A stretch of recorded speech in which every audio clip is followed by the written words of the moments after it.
Ang pagbasa sa aklat ng Juan, Kapitulo 10, versikulo 11 hanggang 16. Pakinggan po natin. John chapter 10, verse 11 hanggang 16. Ako ang mabuting pastor.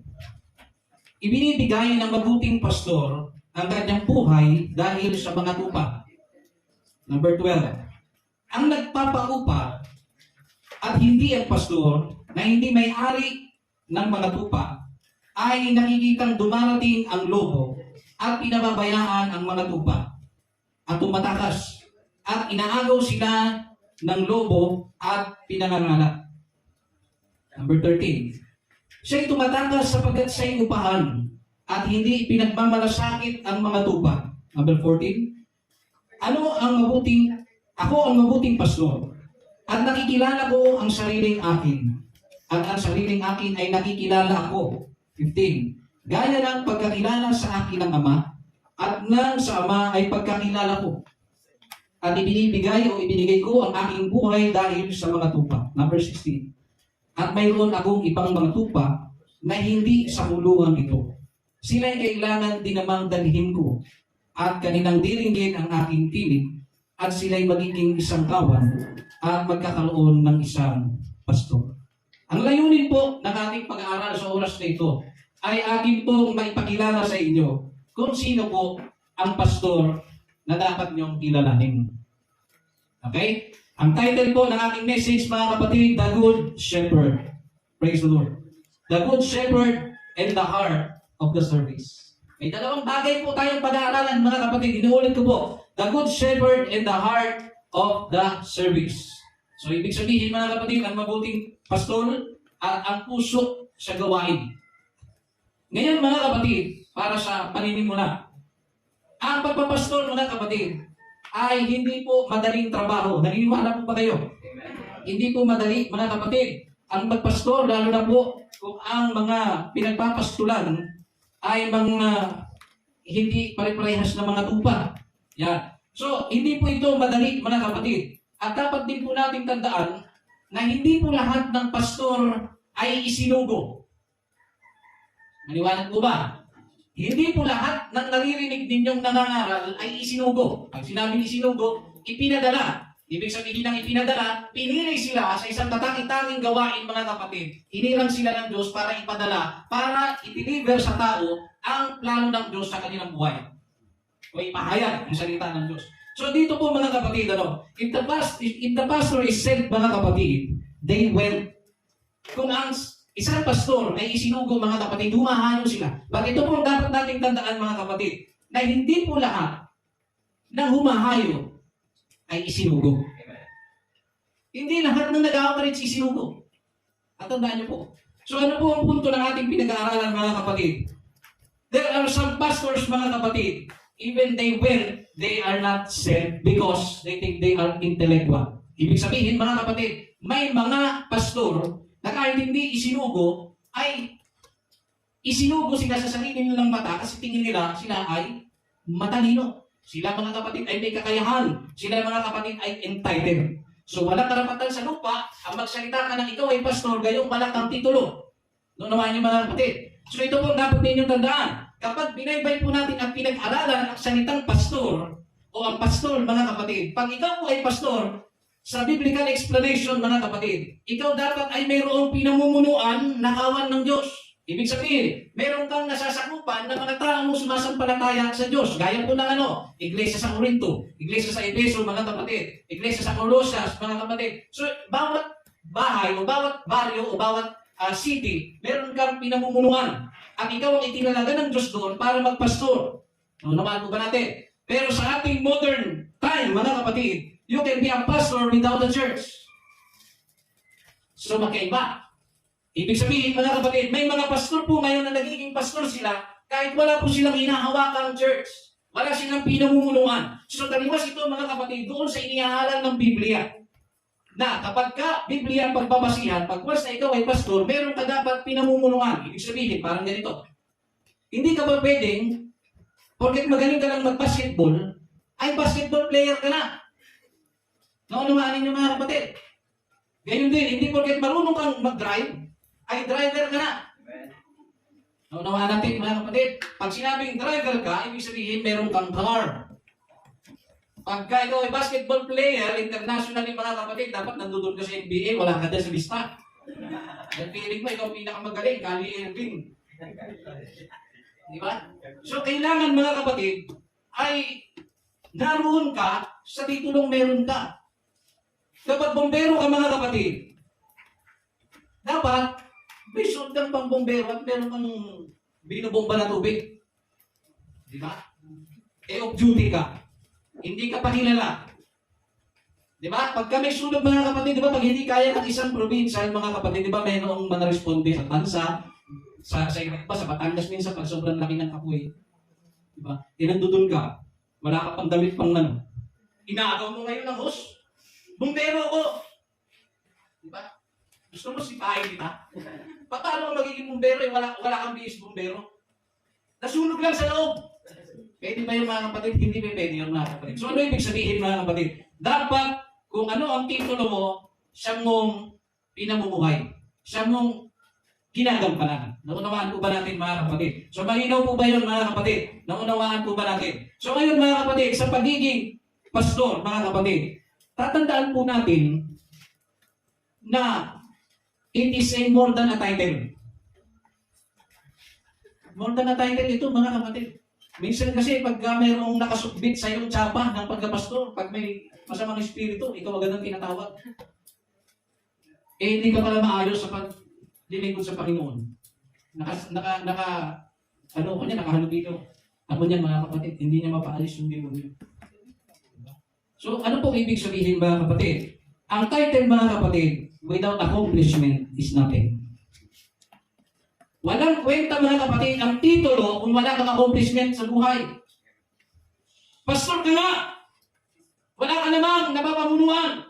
Pastor ka nga mga kapatid. Pero hindi ka sinusunod ng iyong napapamunuan. So transparent ako mga kapatid. At para maintindihan po natin ito, kailangan po natin magtugma na ang titulo mo ay dapat may accomplishment. Hindi may pwedeng wala. No? So ngayon mga kapatid, sa ating pong pagpapatuloy, ang pastor mga kapatid, kung ito po ay sent by God, dapat rightly dividing the word of truth itong mga to. Diba? Sabi nga mga kapatid sa mga Bible schools, sa lado nito, 2 Timothy chapter 2, verse 15. Diba? Anong sabi?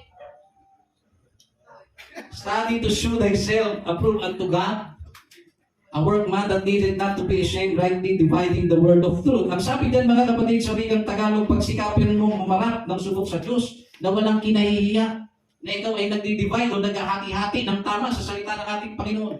So ito pong mga pastor na ito, dividing the word of truth. Hindi dividing the church.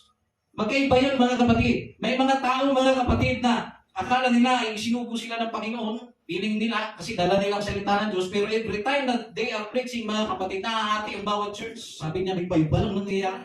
Pag ako ay iniimbita, napunta sa ibang church, nagre-revival. Bakit pala? Sa bawat preaching niya, nahahati sa gitna ng iglesia. Punta sa kabila, nahahati sa gitna. Dahil may iba pala siyang pinangangaral, mga kapatid. So sa ating pagpapatuloy, mga kapatid, huwag po natin pagkakamalian ito. Na kapag pastor ka, at meron kang malaking inahawakang iglesia, ay ikaw ay sent by God na. Kung ikaw ay nakakapagpagaling ng may karamdaman kapag pinapatungan mo ng iyong kamay, huwag mong pagkamalian na iyon ay sugo na ng Diyos. Kapag ang isang pastor ay nakabuhay ng patay, huwag mong pagkamalian na yun ay sunugo agad ng Diyos. Dahil ang sabi ng Biblia sa ating panahon, sa huling panahon mga kapatid, lilitaw ang mga bugla, ang mga propeta. Hindi porke mga kapatid, na ang mga simbahan, marami siyang napatayo, ay sent by God na siya. So ito po, gusto ko po kayong dalhin sa isang sitwasyon mga kapatid. Kung may pastor, may tupa. Amen. Ngayon gusto ko kayong dalhin sa sitwasyon, kamusta ang bawat isa sa atin? At tatanungin ko kayo, sino ang pastor niyo? So ngayon, hindi ko i-reveal mga kapatid. Ito po mga kapatid sa ating pagpapatuloy, napaka-importanting maintindihan natin na bilang individual, meron po dapat nangangalaga ng iyong kaluluwa. May nangangalaga sa iyong mga kapatid, sa spiritual. Noon naman natin, hindi pwedeng maglingkod ka sa Panginoon nang wala ka mga kapatid. Walang nag-guide sa iyo. Hindi ba pwede mga kapatid na ikaw ay maglingkod sa Panginoon na wala kang kikilalaning pastor mo? Bakit po mga kapatid? Sinasabi dyan sa Jeremiah chapter 3 verse 15, I will give you pastors, okay? Plural yan. I will give you pastors according to mine heart. Yan. So, ang Panginoon nagsabi niya, bibigyan ko kayo ng mga pastor ayon sa aking kalooban, ayon sa aking puso. Yan po sabi ng Biblia mga kapatid. So, kung bibigyan niya ng pastor ang isang tao, ang tao dapat may kilalaning pastor. Tama po ba? Kaya imposible na makapasok ang bawat isa sa atin sa langit nang walang nagpapastor sa atin. Wala pong tao sa ating panahon na tinutukoy ko mga kapatid. Imposible po na pag-isip mo, bautismoan mo sa sarili mo, tapos maligtas ka. Kaya nga may kanta, walang sino man ang nabubuhay para sa sarili naman. Hindi ka makakapasok ng langit na ikaw lang. You cannot enter heaven alone. Kailangan mo ng brother mo, kailangan mo ng sister mo, kailangan mo ng pastor, ng mga halaga sa iyo, ng pastor, ng teacher, mga kapatid, ng evangelist, ng prophet, mga kapatid, higit lalo na ng mga apostol na siyang naging panguna sa pangangaral, mga kapatid, ng Ebanghelyo. So, kailangan po natin ang bawat isa. At ngayon, mga kapatid, isipin nyo maigi. Sino ang pastor nyo? Pangalawang beses ko na tinanong ito, mga kapatid. Mamaya, i-reveal sa atin ito, mga kapatid. Tandaan nyo po yan, mga kapatid, ha? Ngayon, mga kapatid, maliwanag po sa atin, at dapat paliwanagin natin ang ating mga sarili, mga kapatid, na kailangan kang may kilalaning pastor ayon sa ipinagkaloob sa iyo ng Panginoon na mga ngalaga ng iyong kaluluwa. Hindi na pwede, mga kapatid, even I myself, mga kapatid, meron akong pastor. At mamamatay na lang ako, yun ang pastor na kikilalanin ko. Pero kailangan din natin maintindihan, mga kapatid, may mga pangyayari sa buhay natin na hindi po inaasahan. Doon kami po ay naghiwalay at napunta po ako dito, mga kapatid. Ang kinikilala ko ngayon, pastor, mga kapatid, ay siyempre ang ating pastoralan. Dahil siya po ang nangangalaga sa akin. Okay? Ngayon, mga kapatid, mamamatay ako. Yung original na pastor, yun ang ating tinatanawang. Bakit po? Sapagkat hindi ko nakilala ang Diyos, hindi ko nalaman ang katotohanan kung hindi ko siya nakilala at hindi siya ginamit ng Diyos sa aking buhay. Nunawaan niyo, mga kapatid. So itong mga pastor na ito, mga kapatid, na naging bahagi ng ating buhay, bumagtay sa atin, naging dahilan ng ating paglago, mga kapatid, marapat na sila po ay ating kilalanin. Okay? So ngayon sa ating pong pagpapatuloy, mga kapatid, in reality, mga kapatid, bilang mga tupa ng Diyos, tandaan natin, may itinalaga ang Diyos sa buhay mo ng mga ngalaga ng kaluluwa mo. Hindi ka pwedeng wala. Tupa. Hindi po lahat ay tinawag para maging pastor. Yung iba po dyan ay tupa, katuwang po yan, mga kapatid, ng pastor. Sa baksa po na ating binasa, o sa Biblia po na ating binasa, mga kapatid, pag-aaralan natin ang dalawang uri ng pastor sa talata na ito. Una, yung sinasabi dyan sa John chapter 10 verse 11, ako ang mabuting pastor, ang bida ng Biblia. Ibinibigay ng mabuting pastor ang kanyang buhay dahil sa mga tupa. So dalawa pong pastor na ating pag-aaralan. Isang mabuting pastor at ang isang upahang pastor. Pastor-pastoran, sa madaling salita. Ang mabuting pastor, ang sabi ng Biblia, una, ibinibigay ng mabuting pastor ang kanyang buhay dahil sa mga tupa. Sacrificial ito, mga kapatid. Hindi po lahat ng nakikilala at nalalaman ninyong pastor ay kayang magsakripisyo sa kanyang masasakupan. Tandaan po ninyo yan. May mga pastor na kapag ka nasubok, mga kapatid, sa mga mabibigat na pagsubok, sila po ay umaalis. Yan ang dahilan. May mga personals na nangyayari sa kanila na iniiba nila, mga kapatid, ang mga tupa. So, ito po ang sinyalis. Binibigay ng mabuting pastor ang kanyang buhay dahil sa mga tupa. Kung gusto nyo man magpastor, kailangan mong maintindihan na sa oras na ikaw po ay pastor na, ang buhay mo ay kaakibat na ng mga tupang nasasakupan. Hindi mo pwedeng bawiin.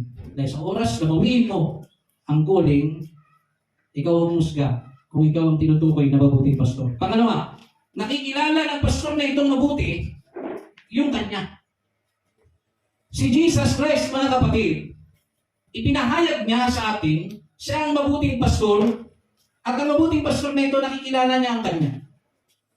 Usually si Jesus, ang ating pagkakilala sa kanya, Diyos na nagkatawang tao, Diyos na makapangyarihan, healer, mga kapatid, gumagawa ng mga milagro, mga kapatid. Pero ito po, pinahayag niya sa isang pagkakataon sa libro ni Juan, siya ay mabuting pastor. So kung nag-ahanap ka, tisod ka sa pastor mo, tisod ka mga kapatid sa nangangalaga ng iyong kaluluwa, at wala ka nang makita, lipat ka ng lipat sa bawat simbahan mga kapatid, at wala kang makita na aalon sa iyong panunasa ng mabuting pastor, meron ka pang pag-asa. Jesus is a great pastor. Siya po ang pastor.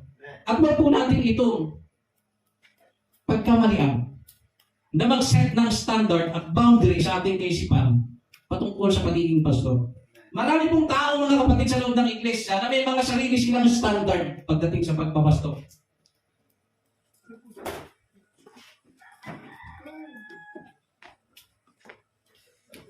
Meron silang sariling paniniwala. May sarili silang aklat sa kanilang isip. Ano ibig sabihin? Ang pastor dapat nakatapos ng pag-aaral. Ang pastor dapat nakatapos ng Bible school. Ang pastor dapat yung pastor na yan, mabait yan, mapagbigay yan, mapagpautang, hindi pala utang. Ang pastor na yan, maaasahan yan. Ang pastor na yan, trying to shoulder yan. Trying to shoulder to. Gawin mo na shampoo. Mga kapatid, ang pastor, dapat yan. Sa isang tawag lang. Ano, Superman? May mga boundaries at mayroon tayong mga sinet na standard patungkol sa pastor. Okay? So wag po natin gawin yun mga kapatid. Na ang pastor hindi dapat nagagalit. Ang pastor dapat yan, may hinahon yan magsabay. Ang pastor yan, dapat yan, mapagmahal yan. Mga kapatid, mamaya, habang tayo ay nagtatalakay ng usapin ito, maniwala kayo sa hindi, magugulat kayo kung ano ba ang pastor, mga kapatid, na tinutukoy ng Panginoon. Okay? So tuloy po tayo mga kapatid. Itong mabuting pastor, inuulit ko po, na siya ang ating Panginoon Jesucristo, ibinigay niya o inibigay na mabuting pastor ng kanyang buhay, nakikilala niya ang sariling kanya. Sabi sa John chapter 10 verse 27, mga kapatid, my sheep hear my voice. Ang aking tupa, naririnig din natin, kilala nila ang aking tinig, sabi ng Panginoon Jesucristo, and I know them and they follow me. Kilala ng mga tupa ang tinig ng kanilang pastor.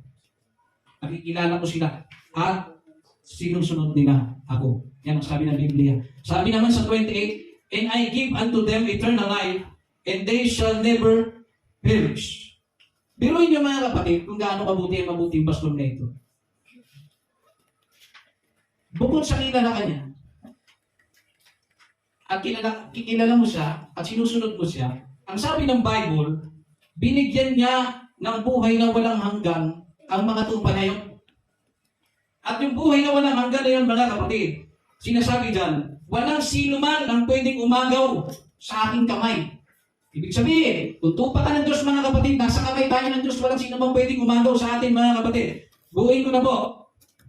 And I give unto them eternal life, and they shall never perish, neither shall any man pluck them out of my hand. Yeah. So nakikilala niya mga kapatid, at hindi niya hahayaan na maagaw ka ng sino man sa kanyang kamay.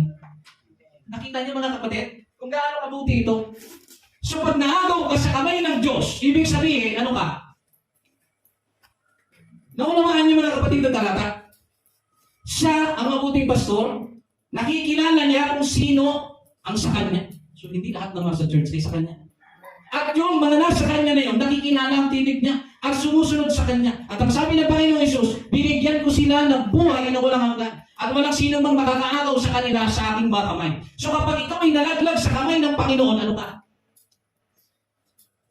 Napakaliwanag ng sinabi ni Kristo. Walang sino man, hindi sila agawin ng sino man sa ating kamay, sa wikang Tagalog. Kahit sino.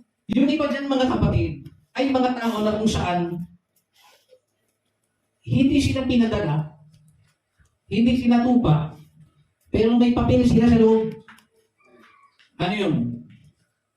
Mamburaot, manira, i-divide ang church, humanap ng pagkakamali, mga kapatid, ng bawat isa. Maging dahilan ng chismisan, mga kapatid. Maging dahilan, mga kapatid, imbis na encouragement, discouragement ang lumalabas sa kanilang mga bibig, mga kapatid, sa kanilang pananalita. So yan ang kanilang mga papel. Kaya mag-ingat ka. Kung inaako mo sa iyong sarili at inaari mong ganap na ikaw ay tupa ng Diyos, dapat hindi ikaw ang pagmumulan ng division sa loob ng church. Bakit? Ang church, mga kapatid, ay binuo. No? Binubuo ito o binuo ito ng Diyos, mga kapatid, para tumayo, hindi para mawasak. At sino mang magwasak, mga kapatid, at mag-divide ng church, mga kapatid, may malaking pananagutan sa ating Panginoong Diyos. So inuulit at gusto kong iklaro sa inyo. Magkaroon kayo ng takot, mga kapatid, sa inyong mga puso sa harapan ng Panginoon. Hindi po ulit ng dirito ka, ito pa ng Diyos. Napakahirap mag-isip at mag-assume na lupa ka ng Diyos. Kasi hindi po yan nare-reveal agad ngayon. Tatandaan niyo po, mga kapatid, hindi po ikaw ay nabaptize, ay automatic na ikaw po, mga kapatid, ay tupa na ng Diyos kasi hindi po nare-reveal hanggat po ng pressure na nagaganap. Tatandaan niyo po, mga kapatid, malalaman niyo po na matibay ang isang bagay na itinayo kapag sinubok ng panahon. Kapag sinubok, mga kapatid, ng mga trahedya ng lindol, ng mga kung ano-anong dilubyo ng mundo, mga kapatid, baha, bagyo, mga kapatid, at yan ay nakatayo, mga kapatid. Yan po ay sa Diyos. Pero kapag ikaw, wala ka bang pagsubok sa buhay, hindi ka ba nakakaranas, mga kapatid, na inuusig ka, hindi ka ba nakakaranas, mga kapatid, na pinagbibighaan ka ng masakit, ano na ng kapatiran mo. Tapos aalis ka. Pag alis mo, mga kapatid, maghahanap ka, di ba, ng bago na bago. Punta ka sa ibang church. Tapos pagpunta mo, ganun din yung ugali nila. Aalis ka ulit, lipat ka sa iba. Punta ka, lahat na nalikot mo ng Pilipinas. Tapos, mauuwi ka sa isang sitwasyon. Lahat sila ay may Diyos. Pero lahat din sila ay masama ang ugali. May kapintasan. Tandaan niyo po, wala pong iglesia, wala pong church na walang kapintasan. The moment na nandito ka, kapintasan na eh. No, naman yung mga kapatid. Tapos sasabihin, maghahanap ka ng perfect na church, mga kapatid. The moment na nandito lang tayo, mga kapatid, nababahira na ng dumi. Bakit? Makasalanan po tayo, mga kapatid. At wala pong nararapat sa atin sa harapan ng Diyos. Supalit, dahil mabuti ang pastor, binibigyan niya tayo ng buhay na walang hanggan. Ng pagkakataon, mga kapatid, na mabuhay. So ngayon, mga kapatid, ito po yung mabuting pastor. At ito naman po ang ikalawang example ng upahan na pastor. So madaling salita, mga pastor-pastoran. Una, ang mga pastor-pastoran ang sabi, kapag dumarating ang lobo, pinababayaan nito ang mga tupa. Ibig sabihin, ang pastor-pastoran ay pinababayaan ang iglesia. Isang halimbawa dyan, pag may mga gulo sa church, may mga issues sa church, wala yung pakialam, basta Diyos lang tignan. Ganda, di ba? Tama naman eh. Looking unto Jesus, the author and the finisher of our faith. Sabi niya, huwag mo ano, kayo, nag-away kayo, hayaan mo. Lilipas din yan. Walang ginagawa, pinababayaan. At ito naman, mga kapatid, ang pinagkakamalian ng mga membro sa loob ng iglesia. Pinapakialaman niya yung buhay ko. Mga ngaral ka sa loob ng church, pero huwag mong pakikialaman ang buhay ko.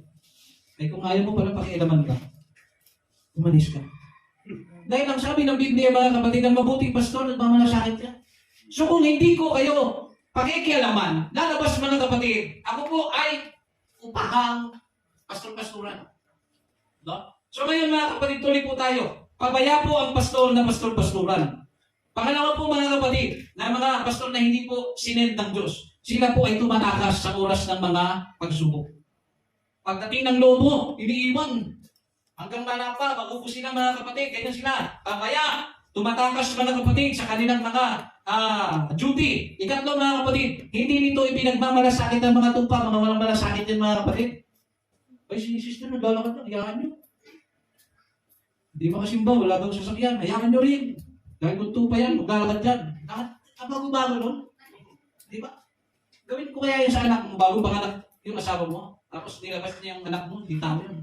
Ay, kung tao yan, iinom mag-isa ng gatas yan.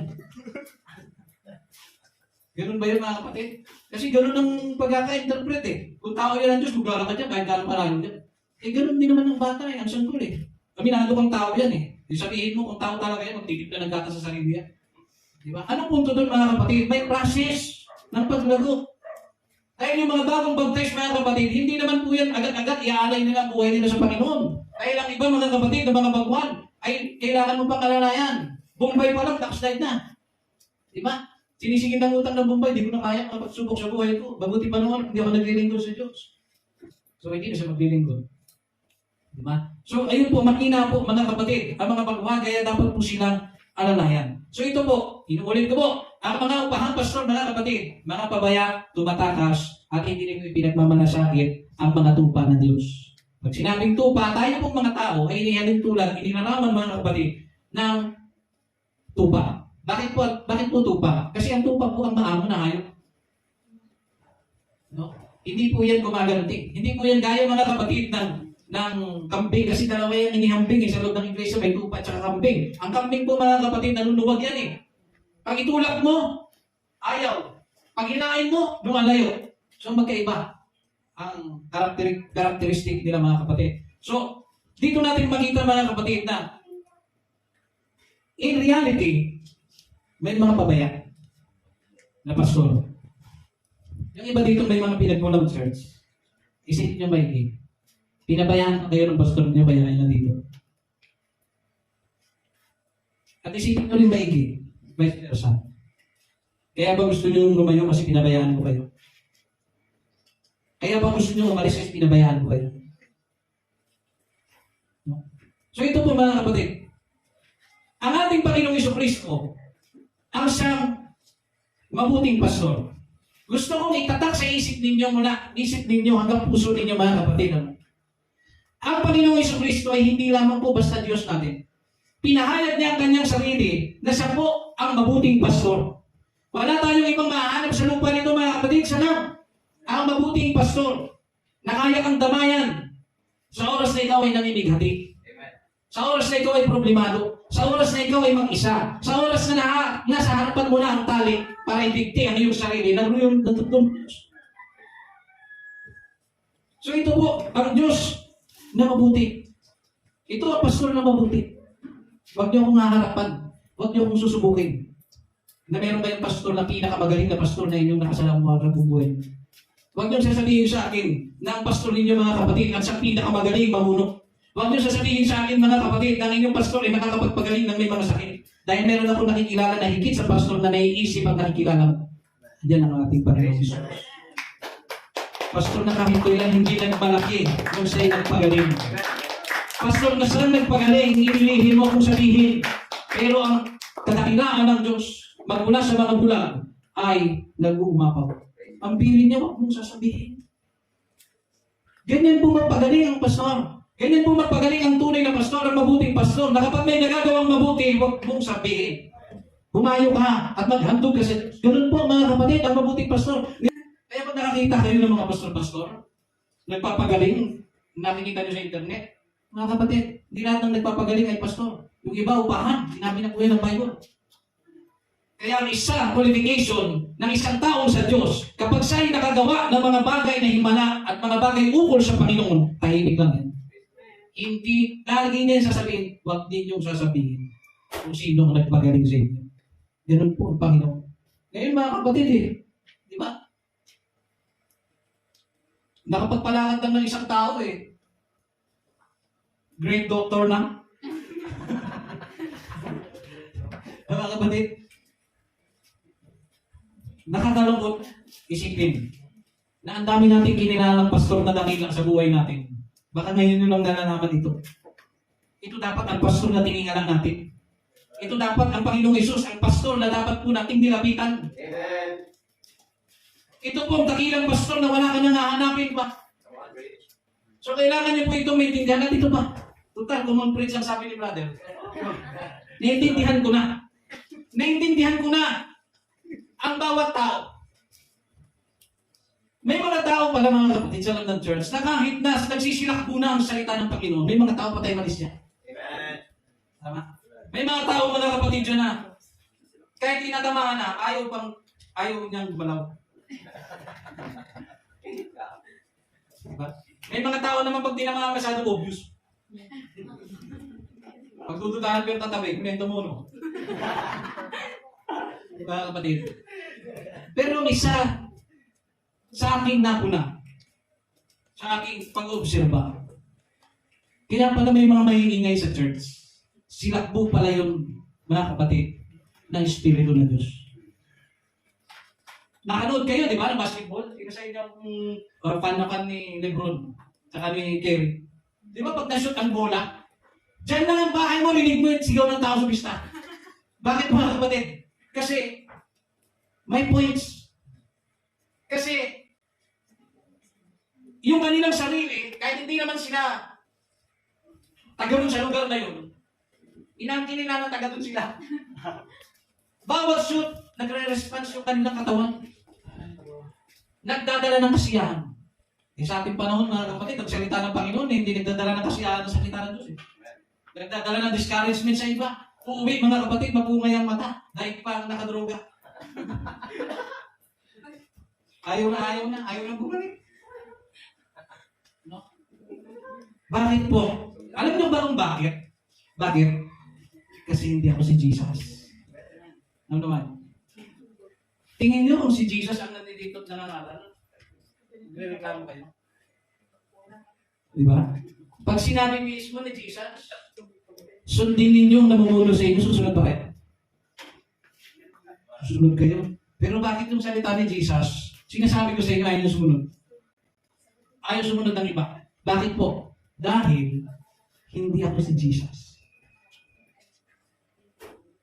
Kaya napakatalino ng Diyos. Alam niyo kung bakit? Kahit wala na si Jesus, sabi niya, nakikilala ko yung tupa ko. At yung tupa ko nakikinig sa salita. So ang tao na ginamit ng Panginoon, sinasalita ang salita ni Jesus. At kapag yan ay pumasok mga kapatid sa puso ng tupa, ang sabi niya, nakikilala ko yung akin. Kaya nagre-respond sila kasi sila ay sa Diyos. Nakuha niyo mga kapatid. So tuloy tayo mga kapatid. Kailangan natin i-face ang reality mga kapatid na si Jesus ay wala na. Hindi natin kakasama ngayon. 2,000 years ago, makita na siya sa langit. Kailangan natin i-accept na wala na si Jesus physically. Pero dapat natin tandaan mga kapatid, may itinalaga ang Diyos. Kahalili. Ano naman nyo? Ulitin ko po, baka hindi nyo narinig. Even though wala na po ang ating Panginoon Jesucristo physically, siya po ay nagbigay ng papalit o hahalili mga kapatid para sa kawan. Sabi dito mga kapatid, Ephesians chapter 4 verse 11, at pinagkalooban niya ang mga iba na maging mga apostol.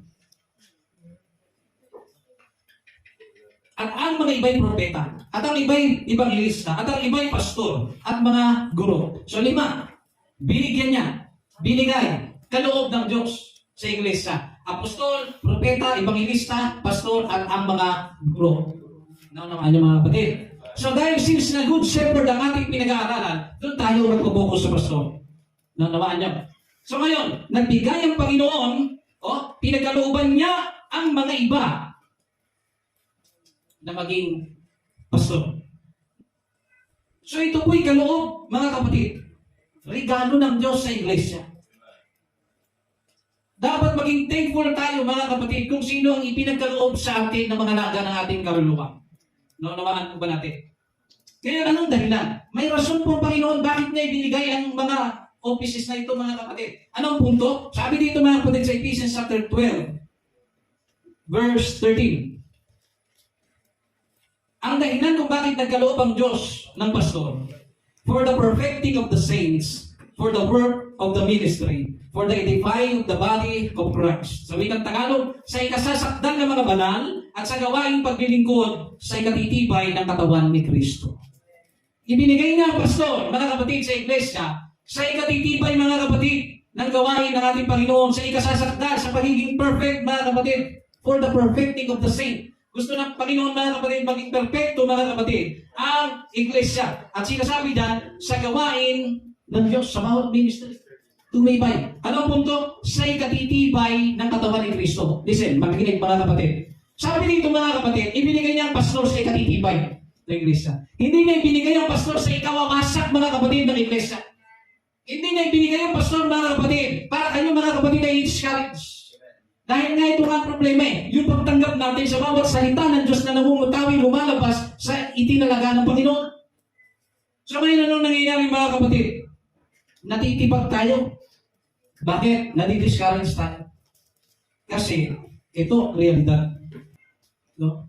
Ito po mga kapatid sa ating pagpapatuloy. Ibinigay po ang pastor mga kapatid para po sa ikatitibay ng iglesia, ikatitibay ng katawan ni Kristo. At para maintindihan po natin mga kapatid, dito sa ating pinag-aaralan, being a pastor mga kapatid, it is not a job na iniisip natin na sinisweldohan. Ilan po ako sumweldo? Wag po nang tawagin ako ng Diyos mga kapatid, wala akong tinanggap na sweldo. Because it is not a job, it is a calling. Hindi po lahat mga kapatid na nangangaral ay may calling sa Diyos. Hindi po lahat mga kapatid na nagpapastor ay may calling sa Diyos. Hindi lahat mga kapatid na may title o titulo o self-entitled na pastor ay may calling sila sa Diyos. Huwag niyong maliitin mga kapatid. Huwag niyong antahin na kailangan ko bang magka-title para mamulat ang inyong kaisipan. Mamaya mga kapatid, hindi ako magsasalita. Hindi ang salita ng Diyos. Marami tayong atraso sa Diyos. Matandaan niyo yan mga kapatid. Sabi dito mga kapatid, ang pastor, ito po ay calling. Ito yung tipo mga kapatid na kahit discouraged na sa kanyang mga nasasakupan, nakaimpake na siya at gusto niya nang umalis mga kapatid, sa bawat hakbang niya nanduto ng bigat. Bakit? Sapagkat nalalaman niya sa kanyang sarili, siya ay itinalaga ng Diyos. Ang taong hindi itinalaga ng Diyos mga kapatid, madali lang umalis. Tatandaan niyo yan mga kapatid. Tandaan ninyo yung mga taong nakasama ninyo yung masaya kayo. At tandaan niyo lalo ang mga tao na nanatili sa tabi ninyo nung nasa baba kayo. Huwag ninyo ipagmalaki na kung magaling yung pastor na yun, magaling na yung pastor na yun. Sige nga. Nakasama mo ba siya nung panahon nasa baba ka? Nakasama mo ba siya mga kapatid nung nasa panahon mga kapatid na gusto mo lang tumalikod sa Diyos? Mga kapatid, huwag niyong sukatin ang inyong pastor, mga kapatid, na itinalaga ng Diyos, mga kapatid, huwag niyo sukatin. Dahil lang sa isang araw na nakarinig ka ng magaling na preaching. Magaling na preacher. Magaling na pastor. Huwag niyo sukatin. Ang isa itinalaga ng Panginoon dahil lang nung ipinag-pray ka, gumaling ka. Gumaling ako sa kanya, nasa kanya ang Diyos. Yung pastor namin, ilang beses ako pinag-pray, pero hindi ako gumagaling. Sino may mali? Sabi ng Biblia, according to your faith, be it unto you. Sometimes mga kapatid, yung ating kaisipan, kaya tayo gumagaling, kasi iniisip nga natin nagagaling tayo. Kaya kailangan mo pumunta sa obispo, sa bishop, para lang magpagaling ka. Pero hindi mo alam, yung the same closing ng prayer niya in the name of Jesus, ginamit din ng brother mo. Pero bakit hindi ka gumaling? Kasi, ang isipan natin mga kapatid, tandaan niyo po, ang isipan natin, mas kumikilala tayo kapag may titulo. Ano nga natin? Pag may titulo mga kapatid, lahat ng bagay pwede mong ialay sa kanya. Bakit? May titulo siya. Ano kanya mga kapatid? Yan ang nagagawa ng titulo. Kaya pag wala kang titulo, wala ka ng bahay. Yan ang nagagawa ng titulo. Pero ito, ang ipapangaral ko sa inyo mga kapatid, it is more than a title. More than a title. It is spiritual na sana tumago sa isipan at puso ninyo mga kapatid kung ano ang nangyayari sa bawat isa sa inyo. Bakit tayo nagkakaganito? Ang sabi mga kapatid, Jeremiah chapter 3 verse 15, and I will give you pastors according to mine heart, which shall feed you with knowledge and understanding. Pakinggan niyo mga kapatid. Sabi ng Bible, I will give you pastors according to my heart. Hindi sinabi according to the will of another one. Or according to the will of a pastor, co-pastor, co-workers, mga kapatid. Ang sabi ng Bible, I will give you pastors according to my heart. Hindi lahat ng pastor according to his heart. Tandaan niyo po yan. Hindi po lahat ng pastor according to the heart of the Lord. At hindi lahat ng may titulo, walang title mga kapatid ay hindi sila according to the heart of the Lord. Tatandaan niyo po, it is more than a title nang ang Panginoon Diyos ay nagpadala sa inyo ng isang mga ngaran mga kapatid according to His heart. Sino nagsulat ng pamagat natin mga kapatid? Ha? Sino nagsulat? Ano pamagat natin? Ha? The Good Shepherd and the heart of service. Tapos na tayo sa Good Shepherd. Doon tayo sa heart of worship. Tatandaan niyo po mga kapatid, ang heart of service. Tatandaan niyo po yung motor, mayroong heart yan. Ano yung heart ng motor? Sabi ng mekaniko CDI. Kahit anong ayos ng motor mo mga kapatid, pag wala ang CDI, mga kapatid, ang pinaka-heart ng motor, sabi yan nila, ng mga ekspertong nasa kanto. Hindi tatakbo motor mo. Kahit kaano kaganda yan. Hindi tatakbo yan ang walang CDI. Ganyan din mga kapatid. Ang tao, hindi ka mabubuhay ka pa pag wala kang puso. Yan ang nagbibigay sa atin ng kaba, ng saya. Di ba? Yan ang nagbibigay, yan yung nagdidikta sa'yo kung go o hindi. Di ba? So ito po mga kapatid. The good pastor, malinaw sa atin na good pastor ay si Jesus. Subalit mga kapatid, itong ikalawa, at the heart of the service, gusto ko pong maintindihan ninyo na yung Jeremiah chapter 15, and I will give you pastors according to mine heart. What is the heart of the church? Who is the heart of the church? Inuulit ko po. Ang Diyos nagsabi, I will give you pastors. Plural yan mga kapatid. Bakit plural? Marami kasing kawan eh. Diba? May kawan sa Naik, may kawan sa Quezon City. I will give you pastors according to my heart. Anong sabi mga kapatid? Which shall feed you. Pag sinabi which shall feed you mga kapatid, ang magpapakain sa inyo ng knowledge, mga kapatid, magpapakain sa inyo ng knowledge mga kapatid at ng unawa. Kaya kayo mga kapatid lumalago dahil ang Diyos ay nagtalaga mga kapatid ng mga ngalaga sa inyo na magpapakain sa inyo. So kapag ang Diyos ay nagbigay according to His heart, hindi siya pwede mag-fail. Kapag ang Diyos po ay nagbigay mga kapatid ng mamumuna sa loob ng iglesia, hindi po pwede siyang magkamali. Hindi. Who is the heart of the service? Malinaw. Pastor is the heart of the service. Hindi po tatakbo ang gawain mga kapatid kung wala ang pastor. Pero gusto ko kayong dalhin sa sitwasyon mga kapatid, tanggalin po natin yung ordinasyon. Tanggalin po natin na kailangan pang i-ordain. Dito tayo sa sinabi ng Panginoon. It is more than ordination mga kapatid. Ano? Sabi ng Bible mga kapatid, I will give you a pastor according to my heart. Kapag ang Diyos ay nagbigay mga kapatid, di pwede magkamali. Pwede ang tao i-delay ka. Hindi ka pwede magpastor. Kasi hindi ka pa nakatapos ng Bible school. Mga kapatid, gusto ko kayong mulatin sa isang katotohanan mga kapatid, iba ang qualification ng Diyos. Iba mga kapatid kung paano pumili ang Diyos. Dahil maaaring nakatapos ka sa Bible school, pero hindi ka according to His heart. Maaaring pinilit mo, maaaring naudyukan ka lang mga kapatid. Tatandaan niyo po, ang calling po ay bihira. Ang calling po mga kapatid ay isang hindi basta-bastang bagay. Naunawaan po ba ninyo mga kapatid? So ito po ang gusto kong maintindihan po ninyo mga kapatid. Ang Diyos ay nagbibigay ng pastor according sa kanyang puso na magpapakain sa inyo. Hindi po ito literal na pagkain ha. Ito po yung magpapakain sa inyo ng mga karunungan kaalaman na nagmumula po sa ating Panginoon. So ngayon tuloy po tayo mga kapatid. Yung ginamit po dyan mga kapatid na pastors, I will give you pastors. Yung pastors dyan mga kapatid, sa isang translation, ginamit po dyan yung shepherds. At yung shepherds mga kapatid, in Hebrew word, ibig sabihin po niyan mga kapatid, Ra, R-A, apostrophe, A-H. Yung Ra na yan mga kapatid, ang sabi ng Bible, ang ibig sabihin niyan mga kapatid ay pastulan. Nangangalaga. Okay? Generally, to rule. Ibig sabihin, sa pagkanatan mga kapatid, siya po ang mamumuno. Maliwanag po? Isip pa po ba tayo mga kapatid? Yung pastor na yan, o yung shepherd na yan, inuulit ko po, yan po ay galing sa salitang Ra, na ang ibig sabihin mga kapatid, ay mga naga. Sa pangkanatan, mamuno. Maliwanag?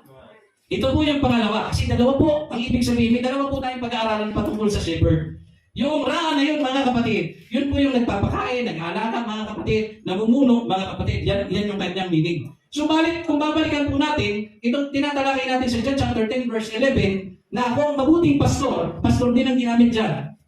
Listen, pastor po ang kanyang ginamit dyan. At yung pastor na yun mga kapatid, ay galing din sa salitang shepherd. Naintindihan nyo? Galing sa salitang shepherd, mga kapatid, na ang ibig sabihin ay poimen. Okay? P-O-I-M-E-N. Galing sa salitang poimen. Ang layo nila sa word na raa, di ba? Raa over poimen. Ang ibig sabihin ng poimen, mga kapatid,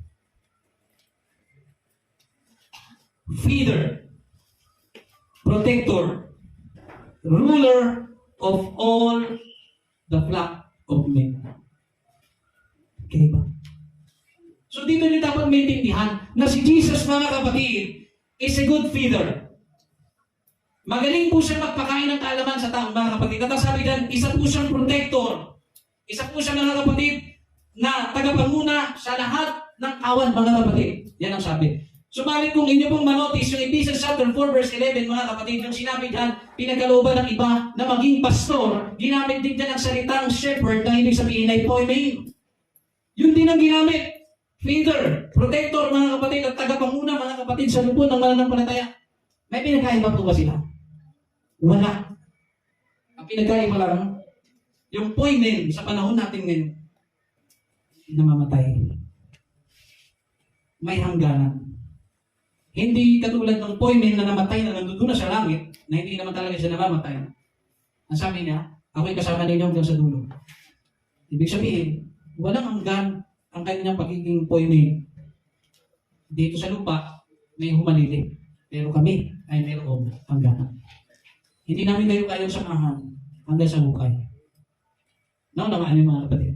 So ganito po, mga kapatid, ang salita ng ating Panginoon kung ating po pag-aaralan ng maigi. So ngayon, mga kapatid, itong mga pastor na ito, I will give you pastors according to my heart, mga kapatid. Huwag niyong masamahin, mga kapatid. Huwag niyong kalabanin, mga kapatid. Dahil ang Diyos ay binigyan ka, binigyan kayo, binigyan tayo sa lugar na ito, mga kapatid, na mamumuno sa inyo, na mga kanagal sa inyo, na mag-feed ng knowledge sa inyo, na magpoprotekta sa inyo, na nakakalungkot kung minsan, mga kapatid, kami ay inyong pinagkakamalian, na ang pagtutuwid na aming ginagawa ay pang-aatake sa inyo, na kung minsan, mga kapatid, yung pagsaway na aming isinasagawa at pagtuturo, pag-instruct sa inyo, mga kapatid, ay inyong minamasama kung minsan. Kailangan upuan, mga kapatid, ng title para ipahayag sa inyo, mga kapatid, kung sino ang pinagkaloob ng Diyos sa inyo.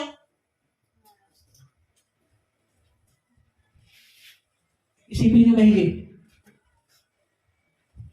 Kung kailangan mo lang ng title, mga kapatid, matagal na sana yan. Pero I just want to stay as your brother. Bakit, mga kapatid? Doon ko kasi nakikilala kung sino kayo. Kilala ko kung sino yung tunay na nagmahal kay Brother James. Kilala ko, mga kapatid, kung sino yung tunay na umalala sa akin. Sa mga panahon, mga kapatid, na ako'y down. Sa mga panahon, mga kapatid, na ako'y hirap. Kilala ko sila. So dapat ninyong maintindihan.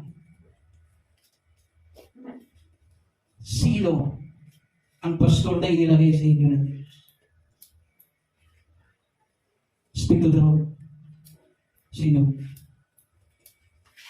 Sino ang nagsasakripisyo sa inyo sa oras nito? Sino ang nagmahal at nagmalasakit sa inyo sa oras nito? Akala niyo ba ako? Mali na yun. Siya.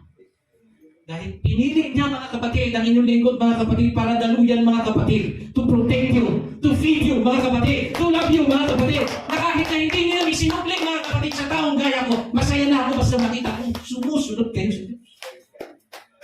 Mga kapatid, tatandaan niyo po ito, mga kapatid.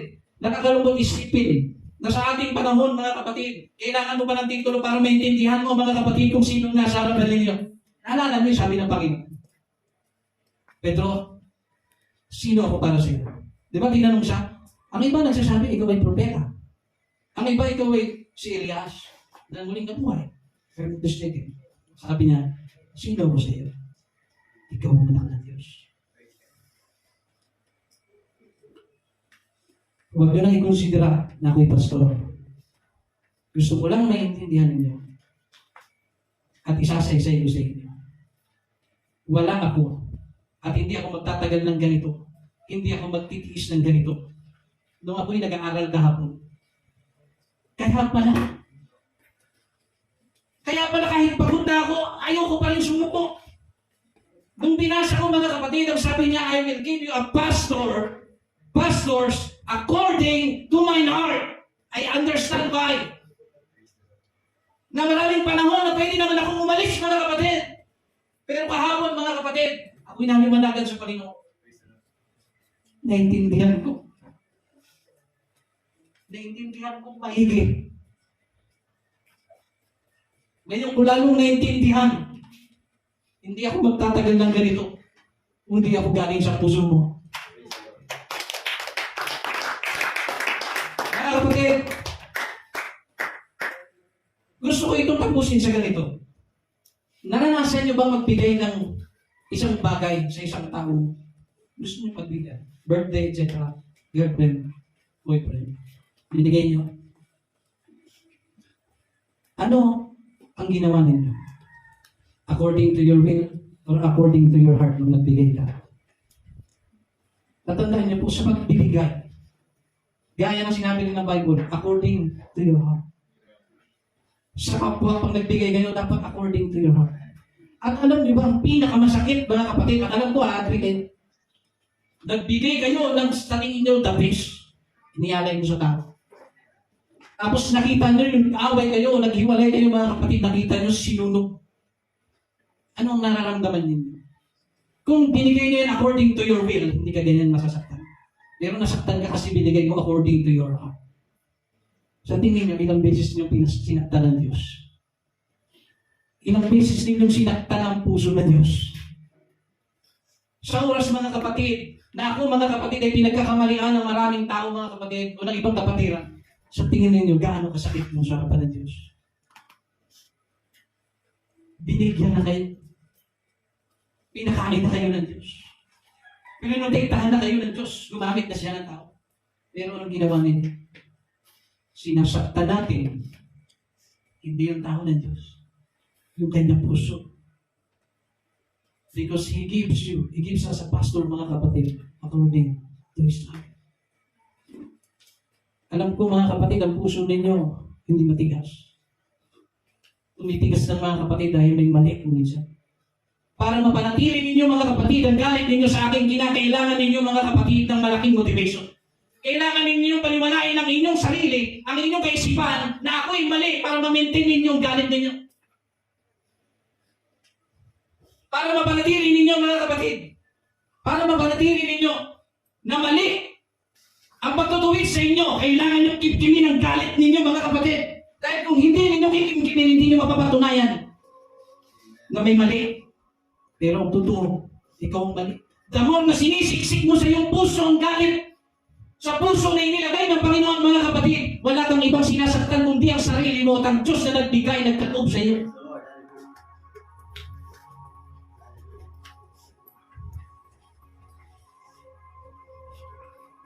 Walang nakakaalam sa kung gaanong sakit at pait ang nararamdaman ng brother ninyo.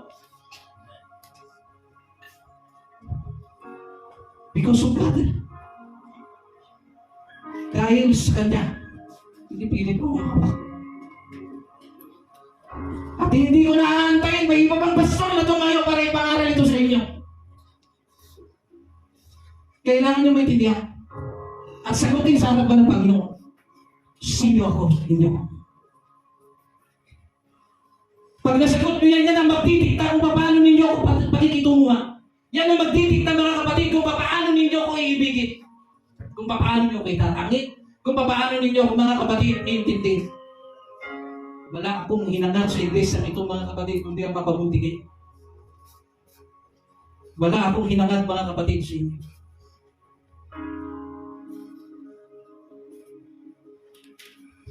Let us go to our realization mga kapatid. In the book of Hebrews chapter 13 verse 17, sabi ng Biblia, ito po ang sabi ng Panginoon, ang naglagay sa mga pinagkalooban niya sa iglesia. Ito ang sabi ng Panginoon sa iglesia mga kapatid. Sundin ninyo ang mga namumuno sa inyo at pasakop kayo sa kanila dahil sila ang nangangalaga ng spiritual ninyong kalagayan. At alam nilang may pananagutan sila sa Diyos sa pangangalaga nila sa inyo. Kung susundin niyo sila, magiging masaya sila sa pagtupad ng kanilang tungkulin. Ngunit kung hindi, malulungkot sila at hindi ito makakatulong sa inyo. Listen, mga kapatid, ano nangyayari sa tuwing kayo sumasalungat sa liderato, mga kapatid? Ano nangyayari, mga kapatid, sa inyo? Nabibless ba kayo ng Diyos? Nakakaramdam ba kayo ng kagaanan, mga kapatid? The moment nasaktan niyo ang puso ng Diyos, mga kapatid, may mali na sa inyong paglilingkod. Tatandaan niyo po, mga kapatid, the moment na sumuway kayo, mga kapatid, sa plano ng Diyos ay pinapadaan sa amin. Ang sabi ng Biblia, hindi makakabuti sa inyo. Bakit? Nakakadama kami ng lungkot.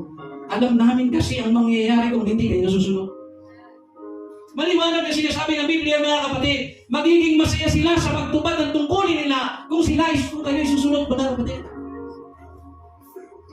At kung hindi, malulungkot sila at hindi ito makakatulong sa inyo. Mga kapatid, habang naghahanap buhay kayo, masaya ba ang pagtatripe ninyo pag may atraso kayo sa leader nyo? Masaya ba habang nagtatrabaho kayo sa tuwing nalalaman ninyo sa isip at puso ninyo may mali kang ginagawa? Sa tuwing papasok ka sa loob ng iglesia, nararamdaman mo ba ang presensya ng Diyos kung may bigat na bigat kang dala?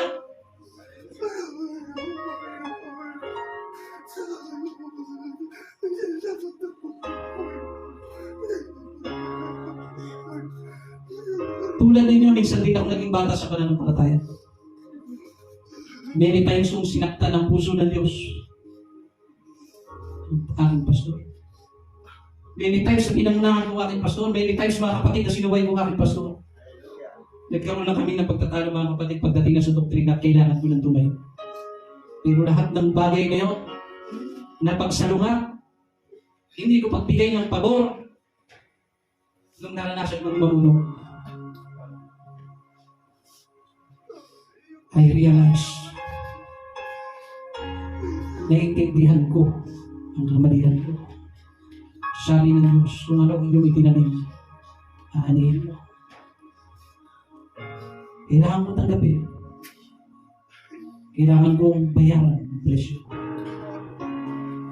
Pero gusto kong humiling ng tulong sa Panginoon. Humingi. Huwag mong panatilihin sa akin ang aking pagkakamali.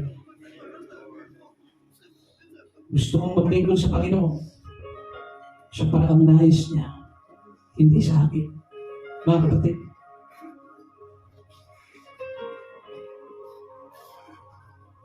huwag niyo mantayin na kung kailan mawala ako, saka niyo maintindihan ang inyong mga ginagawa.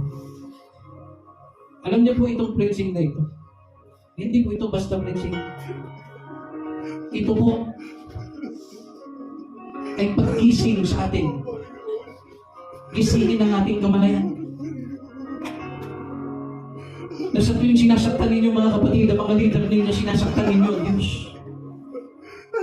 Dahil binigay sila sa inyo ng Panginoon. Kahit hindi nyo hiningi. Kahit hindi nyo pinagdasal, mga kapatid, binigay ng Diyos sa inyo, mga kapatid. Kaya dapat ipagpasalamat natin sa ating Panginoon sa oras na ito na tayo po itinutuwid ng salita ng Diyos. Yes, alam kong medyo mahaba ang aking pinag-aaral sa inyo, mga kapatid. Pero gusto kong maintindihan ninyo. Sariwain ninyo. Hindi mo magagawang paglingkuran ng mabuti ang Diyos kung ang inilagay ng Panginoon ay ang aso. Kung ang inilagay ng Panginoon ay hindi mo kinikilala. Kung ang inilagay ng Diyos, mga kapatid, ay iyong sinusuway. Ano pang utos ng Diyos ang pwede mong gampanan? Sana naging maliwanag sa ating mga. Mahalin ninyo ang inilagay sa inyo ng Panginoon. Hindi dahil sa akin, Brother James. Hindi. Gusto kong intindihan ninyo, spiritually speaking, mahalin ninyo yung inilagay ng Diyos. Inuulit ko, hindi po ako. Naglagay ang Diyos spiritually sa inyo. Ano ang isusukli ninyo sa Diyos na nagbigay na hindi mo naman hiningi? Sa oras nito mga kapatid, let us all stand.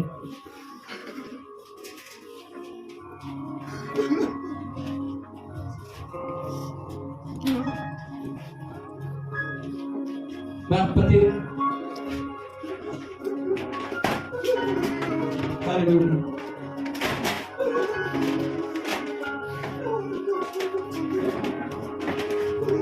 Sa oras nito mga kapatid, walang mananatili mga kapatid na nakatayo. Lahat tayo tatawag sa Diyos, itong instruction mga kapatid.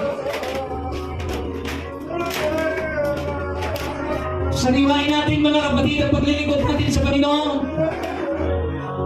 Balikan natin mga kapatid ang mga simulain.